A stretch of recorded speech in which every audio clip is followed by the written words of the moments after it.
आज की वीडियो में बच्चों आइए हम सीखेंगे determination of electrode potential bye nursed equation. ठीक है, इसी को आप नॉन स्टैंडर्ड वे भी बोल सकते हो या नॉन आइडियल मेथड भी बोल सकते हैं। ठीक है, तो देखते हैं नर्स्ड इक्वेशन क्या कहता है। नर्स्ड ने एक इक्वेशन दिया जो कुछ टर्म्स हैं जिनके बीच में रिलेशन बताता है। वो रिलेशन क्या है देखेंगे। ई है, ई जिसको आप इलेक्ट्रोड पोटेंशियल बोलोगे, E naught standard electrode potential, R gas constant, T temperature kelvin में, एन क्या है चार्ज, एफ फेराडे होगा और एम जो होगा वो मेटल और एम एन प्लस मीन्स उसी मेटल का आयोनिक वे। तो ये जितने भी टर्म्स आप देख रहे हो इन सब में जो रिलेशन है उसको इस फॉर्मूले में पुट करके किसने सबसे पहले बताया था, नर्स्ड ने। ठीक है, इस फॉर्मूले को हम अब केमिस्ट्री इसमें यूज़ करेंगे और हम देखेंगे कि इलेक्ट्रोकेमिकल सेल में यदि आपने कॉपर को जिंक के साथ यदि कपल किया है तो उस सेल के उन टर्म्स को इम्पॉर्टेंट आप इस फॉर्मूले में कैसे पुट करेंगे। ठीक है, देखिए E is equal to E naught as it is minus. अब हमने क्या किया, देखो ये जो फॉर्मूला था इसमें लॉग E के वे में ये वैल्यूज़ हैं। अब इस फॉर्मूले में हम log E को log 10 में कन्वर्ट कर रहे हैं, तो उसके लिए आपको क्या करना पड़ेगा, 2.303 का मल्टीप्लिकेशन करना पड़ेगा।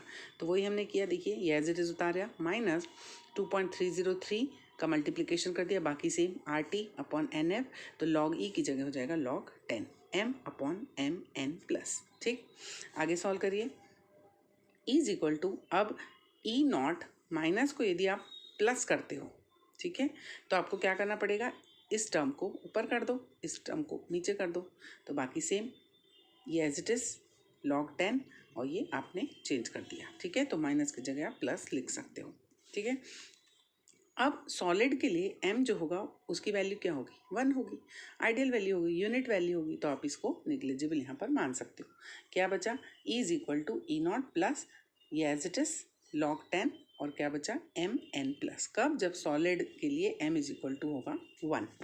ठीक है, आगे देखिए यह है इक्वेशन 2।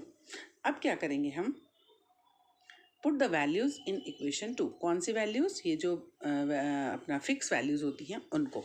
देखिए आर क्या होता है, गैस कांस्टेंट है, गैस कांस्टेंट की वैल्यू कितनी होती है 8.31 joule kelvin inverse mole inverse. ठीक है, इस वैल्यू को हम आर की जगह रख देंगे। टी क्या होता है, एब्सोल्यूट टेम्परेचर होता है। एन क्या है, चार्ज है, उस अलग अलग केस में अलग अलग होगा। और फेराडे जो है ये 1 फेराडे इज इक्वल टू, हमने फेराडे लॉ में बताया था 96500 कूलाम होता है। तो हम यहाँ पर F की वैल्यू भी पुट करेंगे। देखिए तो ये फॉर्मूला क्या हो जाएगा, E is equal to E0 plus, देखिए 2.303 एज इट इज़ है, R की जगह आपने क्या रखा 8.31 इंटू 298। ये क्या चीज़ है, ये एब्सोल्यूट टेम्परेचर है, मतलब 25 डिग्री सेल्सियस पर ये पूरा वर्क हो रहा है। तो 25 डिग्री सेल्सियस या 298 केल्विन। एन क्या चीज़ है, अभी हमने सिर्फ एन ही लिखा है क्योंकि वो किसी भी सेल के लिए अलग अलग होगा। ठीक है, इंटू ये क्या चीज़ है, फेराडे, फेराडे ये रहा, तो 1 फेराडे की हमने वैल्यू रख दी। तो इस तरह से सभी की फिक्स वैल्यूज़ हमने इसमें रखी और log 10 MN plus as it is. ठीक, अब यदि आप क्या करो, इस सब को सॉल्व करो, इस सब को सॉल्व करो तो आता है 0.059। ठीक, तो E is equal to E naught plus, इस सब को सॉल्व करने से आ गया 0.059 और N common as it is क्योंकि ये हर सेल के लिए अलग होगा, log 10 MN प्लस, ये भी हर सेल के लिए उसका आयोनिक वे अलग होगा।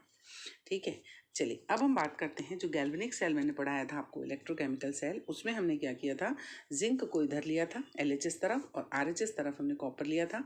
ये एनोड था, ये कैथोड था, यहाँ ऑक्सीडेशन हुआ था, यहाँ रिडक्शन हुआ था, यहाँ पे एनोड माइनस था, यहाँ पे एनोड अपना कैथोड क्या था प्लस था। ठीक है, और बीच में हमने सॉल्ट ब्रिज को लगाया था। तो ये हो गई नेट सेल रिएक्शन, हमने लिखी एक बार फिर से। चलिए अब LHS मतलब लेफ्ट हैंड साइड का जो हाफ सेल है इधर वाला, इसको याद कीजिए, उसको फोकस कीजिए। उसके लिए ये फॉर्मूला क्या हो जाएगा, E होगा LHS के रिस्पेक्ट में is equal to E naught LHS के रिस्पेक्ट में प्लस, इसको एज इट इज़ लिखा, और N की जगह आप क्या लिखोगे 2, क्योंकि जिंक के लिए जो चार्ज है वो होता है 2 log 10 और Mn+, क्या लिया था आपने, जिंक प्लस प्लस भी, वो हमने लिख दिया। इसी तरीके से यदि RHS जो हाफ सेल था इसके रिस्पेक्ट में यदि इस फॉर्मूले को आप लिखोगे तो वो हो जाएगा ERHS, ये देखिए ये ERHS is equal to E naught RHS, देखिए ये plus 0.059 as it is upon n यहाँ पर क्या है, कॉपर के लिए होगा तो कॉपर के लिए भी n की वैल्यू कितनी होगी 2 log 10, और ये जो Mn+ था यहाँ पर कॉपर ले रहे हो आप इसलिए Cu++, तो ये होगा इक्वेशन 5 अपना 3 और ये इक्वेशन 4।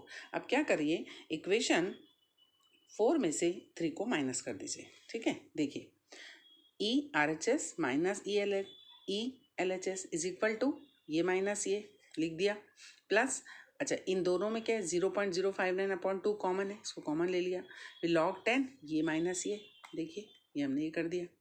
अब इस इक्वेशन को हम इस तरीके से भी लिख सकते हैं, ERHS माइनस ELHS, इसको आप E भी लिख सकते हो, is equal to E naught RHS minus E naught LHS को आप E नॉट भी लिख सकते हो, प्लस ये कॉमन था इसलिए कॉमन लगा log 10। अच्छा अब यहाँ पर आ जाओ तो log m minus log n क्या लिख सकते हो आप, log m अपॉन n, तो वही करा हमने log m Cu++ upon Zn++, ठीक। आगे सॉल्व करिए, E is equal to E naught plus as it is और Cu++ यहाँ पर क्या था, रिडक्शन हुआ था और जिंक की तरफ क्या हुआ था, ऑक्सीडेशन हुआ था, ये भी बताया था मैंने तुमको, यहाँ ऑक्सीडेशन हुआ था यहाँ पे रिडक्शन हुआ था। तो एक फार्मूला इस तरीके से भी हम लिख सकते हैं। अच्छा एक लास्ट फार्मूला लिख सकते हैं कि रिडक्शन जो था जो कहाँ पर हुआ था, राइट हैंड साइड पर, ऑक्सीडेशन हुआ था लेफ्ट हैंड साइड पर, तो ये कैथोड था राइट साइड और लेफ्ट हैंड साइड पर क्या था, एनोड था। तो इस फॉर्मूले को हम इस तरीके से भी लिख सकते हैं, देखिए E is equal to E naught plus as it is log 10 cathode upon anode. तो ये जो फॉर्मूला निकला नर्स इक्वेशन का जो मॉडिफाई फॉर्म था किसके लिए, जिंक और कॉपर को जब आपने कपल किया था, तो इस तरीके से आप किसी भी सेल के लिए आप नर्स इक्वेशन के फॉर्मूले को चेंज करके फाइनल फार्मूला दे सकते हैं।